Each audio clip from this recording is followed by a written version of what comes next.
Darkness was encroaching on Cato Neimoidia's western hemisphere, though exchanges of coherent light high above the beleaguered world ripped looming night to shreds. Well under the fractured sky, in an orchard of manax trees that studded the lower ramparts of Viceroy Gunray's majestic redoubt, companies of clone troopers and battle droids were slaughtering one another with bloodless precision. A flashing fan of blue energy lit the undersides of a cluster of trees, the lightsaber of Obi-Wan Kenobi.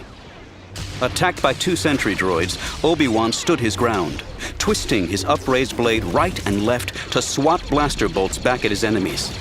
Caught midsection by their own salvos, both droids came apart with a scattering of alloy limbs.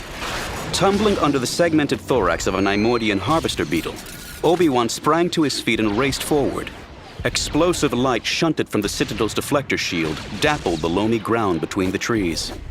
Oblivious to the chaos occurring in their midst, columns of the 5-meter-long harvesters continued their stalwart march toward a mound that supported the fortress.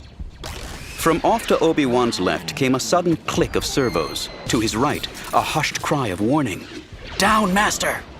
He dropped into a crouch even before Anakin's lips formed the final word. A blur of thrumming blue energy sizzled through the humid air, followed by a sharp smell of cauterized circuitry, the tang of ozone. A blaster discharged into soft soil. Then the stalked, elongated head of a battle droid struck the ground not a meter from Obi-Wan's feet. "You nearly took my head off." Anakin held his blade to one side. In the strobing light of battle, his blue eyes shone with wry amusement. "Sorry, Master, but your head was where my lightsaber needed to go. I suppose I should be grateful your lightsaber needed to go there, rather than desired to." Obi-Wan swept his lightsaber in a flourishing pass, nodding up the alley of manax trees. "After you." They resumed their charge, moving with the supernatural speed and grace afforded by the Force. They jinked right, somersaulting under the wide bodies of 2 harvester beetles. They emerged from the tree line at the shore of a broad irrigation canal, fed by a lake that delimited the Neimoidian citadel on 3 sides. In the west, a trio of wedge-shaped Acclamator-class assault cruisers hung in scudding clouds. North and east, the sky was in turmoil, crosshatched with ion trails, turbo-laser beams, hyphens of scarlet light streaming upward from weapons emplacements outside the Citadel's energy shield. Rising from high ground at the end of the peninsula, the tiered fastness was reminiscent of the command towers of the Trade Federation core ships, and indeed had been the inspiration for them.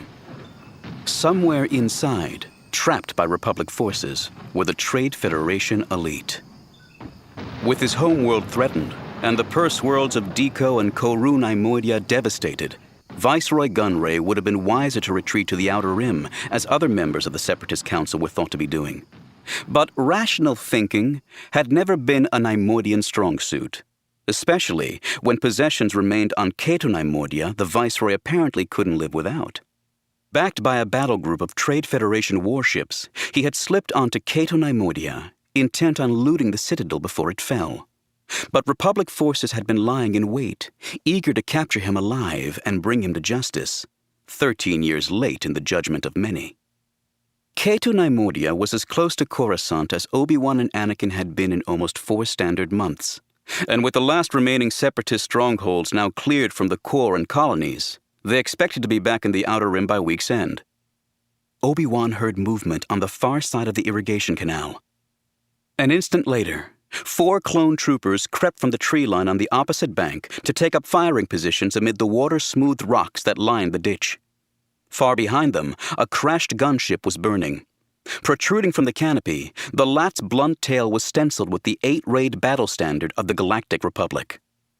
A gunboat glided into view from downstream, maneuvering to where the Jedi were waiting.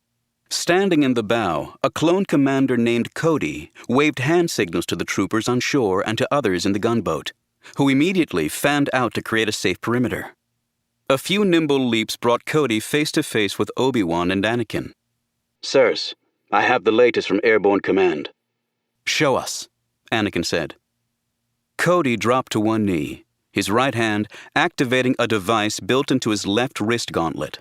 A cone of blue light emanated from the device, and a hologram of Task Force Commander Dodonna resolved. Generals Kenobi and Skywalker.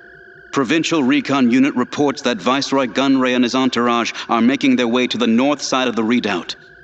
Our forces have been hammering at the shield from above and from points along the shore, but the shield generator is in a hardened site and difficult to get at.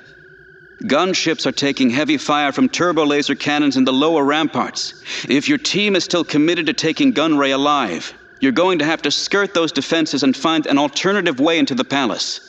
At this point, we cannot reinforce. Repeat, cannot reinforce. Obi-Wan looked at Cody when the hologram had faded. Suggestions, Commander. Cody made an adjustment to the wrist projector, and a 3D schematic of the redoubt formed in midair. Assuming that Gunray's fortress is similar to what we found on Deco and Koru, the underground levels will contain fungus farms and processing and shipment areas. There will be access from the shipping areas into the mid-level grub hatcheries, and from the hatcheries we'll be able to infiltrate the upper reaches. I agree that we can probably reach the upper levels, Commander, Obi-Wan said. But how do you propose we reach the fungus farms to begin with? Cody stood to his full height and pointed toward the orchards. We go in with the harvesters.